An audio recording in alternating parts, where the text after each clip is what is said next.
Welcome to remiss garden. इसे पहचानते हैं? करेला स्वाद में भले ही कड़वा है पर सेहत में उस्ताद है। तो सोच रही हूँ इस बार मैं आपको करेला लगाना सिखाऊं। लेकिन एक सेकेंड, इसके बीज से करेले लगाने की सोच रही हो तो बिल्कुल नहीं, इसके बीज से करेला नहीं लगता है।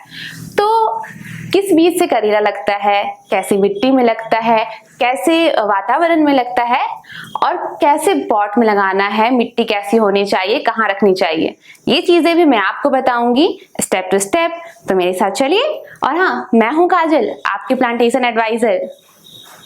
करेला या बिटर गार्ड को बीजों से उगाया जाता है। इसके लिए आपको एक पका हुआ करेले का फल लेना होगा।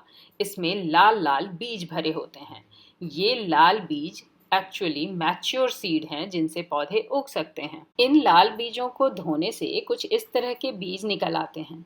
इन्हें आपको पानी में भिगोकर 24 घंटे के लिए रख देना चाहिए। इससे क्या होगा कि बीज फूल जाएंगे और इनका खोल यानी कि सीड कवर जो हार्ड होता है वह सॉफ्ट हो जाएगा और इन बीजों से पौधे जल्दी उग जाएंगे। बीज के इस हिस्से से मूलांकुर और प्रांकुर दोनों ही निकलता है, यानी जड़ और पत्ते दोनों ही इसी हिस्से से बाहर निकलेंगे। अब बारी है इस बीज को मिट्टी में लगा देने की। ज़्यादा गहरे नहीं दबाना है। मॉइस्चर मेंटेन करें तो 5 से 6 दिन में इन बीजों से छोटे पौधे उग आते हैं।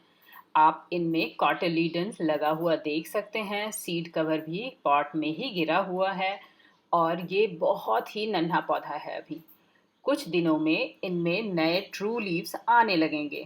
इसके बाद इन्हें आपको बड़े गमले में या सीधे तौर पर मिट्टी में लगाने की ज़रूरत होती है। जब भी मिट्टी में लगाते हैं तो वो रिच होनी चाहिए। अगर केंचुए उसमें से निकलते हैं मतलब मिट्टी की क्वालिटी बहुत ही अच्छी है, वरना आपको इसमें गोबर की खाद या कंपोस्ट ज़रूर मिलानी चाहिए। आप इसमें तैयार पौधे लगा सकते हैं। चाहें तो सीधे तौर पर मिट्टी में भी, ज़मीन पर भी आप इनके पौधे लगा सकते हैं।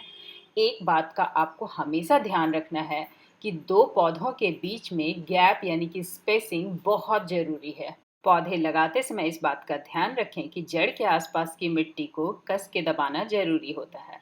पौधों के बीच में कम से कम 25 से 30 सेंटीमीटर की दूरी रखें। अगर 20 इंच का गमला इस्तेमाल कर रहे हैं तो उसमें 3 पौधे ही काफ़ी होंगे।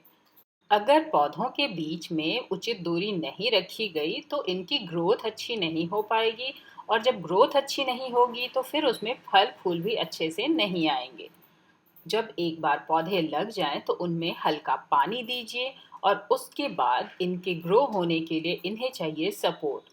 आप चाहें तो किसी लकड़ी के डंडे का सपोर्ट दे सकते हैं या गार्डनिंग नेट का भी इस्तेमाल कर सकते हैं, या फिर बालकनी में गमले में लगाई है तो बालकनी में इसकी बेलों को फैलने दीजिए। बेल लगने के तकरीबन 1 महीने बाद आपको इसमें छोटे फल फूल आते हुए नजर आएंगे। मादा फूलों में नीचे बेस में फल होता है और उसके ऊपर फूल की आकृति नजर आती है। आपको इस बात का ध्यान रखना चाहिए कि जहां आपने बेल को फैलने के लिए जगह दी है वहां प्रॉपर सनलाइट आती हो। रोजाना 4 से 5 घंटे की धूप इसके लिए बहुत ज़रूरी है। प्रॉपर धूप नहीं मिलने पर फलन नहीं हो पाएगा। आप पौधे लगाने के 15वें दिन इनकी जड़ों में थोड़ी मात्रा में NPK या DAP डाल सकते हैं। इससे इनकी ग्रोथ अच्छी रहती है और फलन बहुत ज़्यादा होता है। कीड़ों का असर दिखे तो शुरुआत में ही अगर आप केमिकल पेस्टिसाइड यूज़ करना चाहते हैं तो कार्बेंडाजिम का स्प्रे करें, या फिर आप ऑल इंसेक्ट स्प्रेयर का भी इस्तेमाल कर सकते हैं जो एक ऑर्गेनिक पेस्टिसाइड है। आपने अगर इसकी 3-4 बेल भी अपनी बालकनी में लगा ली है तो आपके खाने भर सब्जियां इससे आपको मिल जाएंगी।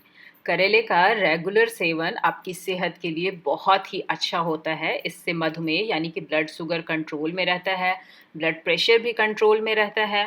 इसके अलावा आपको कॉन्स्टिपेशन और पेट में कीड़ों की समस्या भी नहीं होती है। तो अगली बार करेला हमारी वाइन्स में से आएगा, मार्केट से नहीं। अब इसी बात पे करेले के लिए एक लाइक तो बनता ही है, और हाँ, हमारे चैनल को सब्सक्राइब करके जाना। Thanks for watching.